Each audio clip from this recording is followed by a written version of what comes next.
Today, it's more important than ever to have a plan for the future, and one that is flexible. The business environment is more dynamic than ever, with technology helping lead the revolution on how companies operate and provide outstanding service to their customers. Even with many jobs lost overseas, new opportunities exist for established companies as well as entrepreneurs willing to take calculated risks. Companies like RedBox have responded to these opportunities by developing successful business models that understand customer needs and respond to them. RedBox got started as trying to solve a problem. How come I can't get movies where I shop every day? And how come movies are so expensive? McDonald's had a real problem. Their breakfast business was good, their lunch business was really good, but their dinner business was a little bit slow. And it turns out that people rent movies between 4 o'clock in the afternoon and 9 o'clock at night. And so they thought, if we put a movie rental kiosk in our McDonald's restaurants, it may help our slowest time of business. RedBox offers customers low-price rentals of DVDs, Blu-ray, and video games through their network of more than 27,800 standalone kiosks. These kiosks are usually located where customers shop, such as their local grocery store or neighborhood pharmacy, or other places they value and frequent. To make it even more convenient for customers, RedBox also allows customers to reserve items online. If your nearby kiosk does not have an item of interest in stock, you can search their database for the closest kiosk that does. How do you convince retail partners to put this kiosk in your store? And so we found a partner, and that partner was Coinstar. They already had their Coinstar machines inside many of the grocery stores, many of the mass merchants. Their understanding of the marketplace and their relationships with key retailers helped us take that next step. This year we will do over $1.5 billion in revenue, just RedBox alone. The success of RedBox didn't just occur without a plan. They understood a need within the market and created a strategy that was responsive to that need. There is an element of luck and timing to all businesses, but in this particular case, a great deal of it has been in execution. The way we built this model was to start with, can you make a single kiosk profitable? Then can you make a region of kiosks profitable? And then the country full of kiosks profitable. We never took the next step until we could prove the previous one. RedBox provides goods and services to consumers at an affordable price and in a convenient manner. A good is a tangible product, in this case, DVDs, Blu-rays, and video games. A service is RedBox making them available at convenient locations or allowing their customers to reserve a film so it's there when they come to get it. The risks for starting RedBox were significant. The first couple of years, we had some red ink. It took us a while before we turned profitable. The biggest challenge was convincing McDonald's that renting movies was a positive for their business. Capital was always a struggle for us. We have a capital-intensive business that required lots of people and high inventory costs, and we were only charging $1. Not one venture capitalist wanted to give us money. And so we turned to a strategic partner. That's when we turned to Coinstar. Any business has interested stakeholders. These are people that have a vested interest in the organization's success or failure. Stakeholders can be employees, stockholders, customers, bankers, suppliers, dealers, government officials, surrounding community, environmentalists, and the media. Really, our customers are the primary stakeholders. We owe it to them to deliver a great product at an affordable price. And then on the distribution side, we're honored guests in over 400 different retail partnerships. Our relationships with these retail partners are a key and instrumental reason for our success. Keeping all stakeholders happy at the same time is a challenge because not everyone's agenda is the same.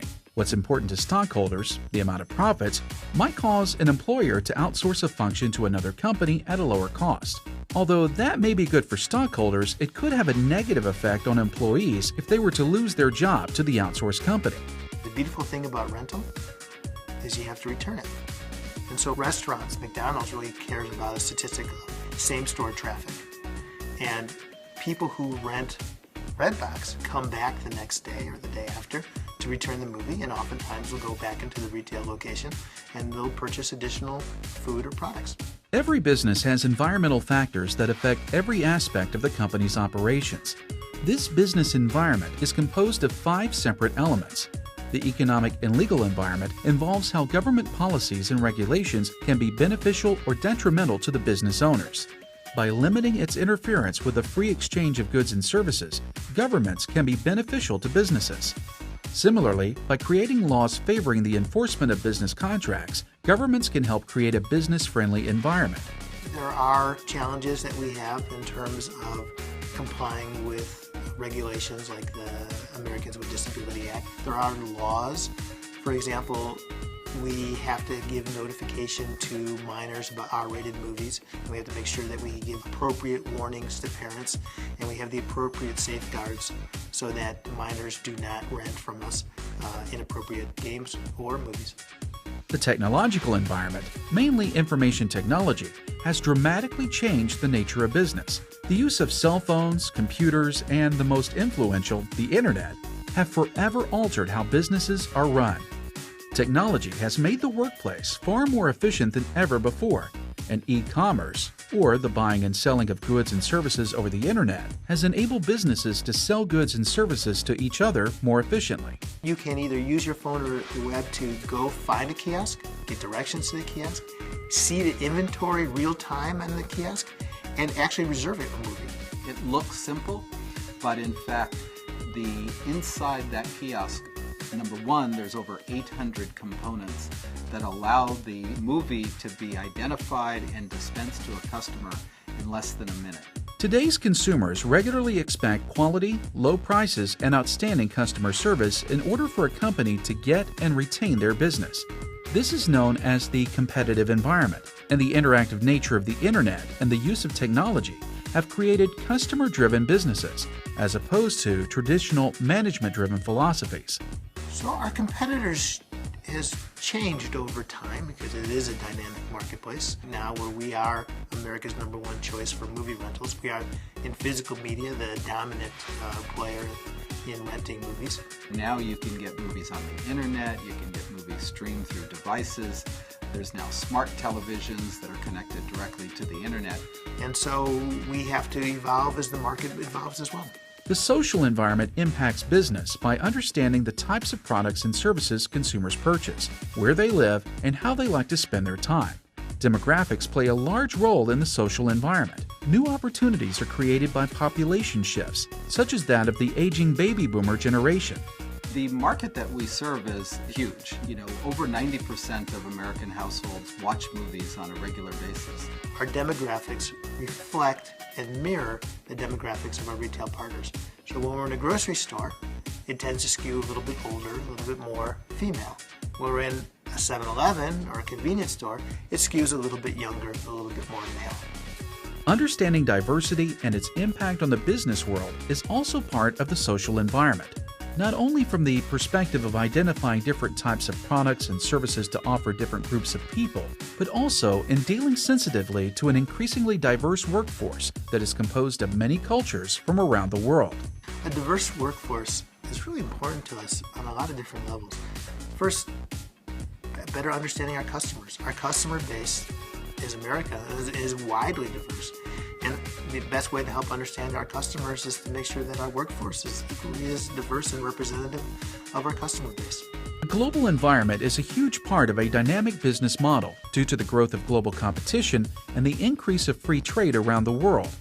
The internet plays a major role in this environment, making it easier to purchase items from other countries. There's no better place to start a new business than here in the United States. For new businesses, especially entrepreneurial businesses, to succeed, they need to do a lot of investment in technology and hardware. Anytime the government can make it easier for us to make those investments, that helps new businesses like ours.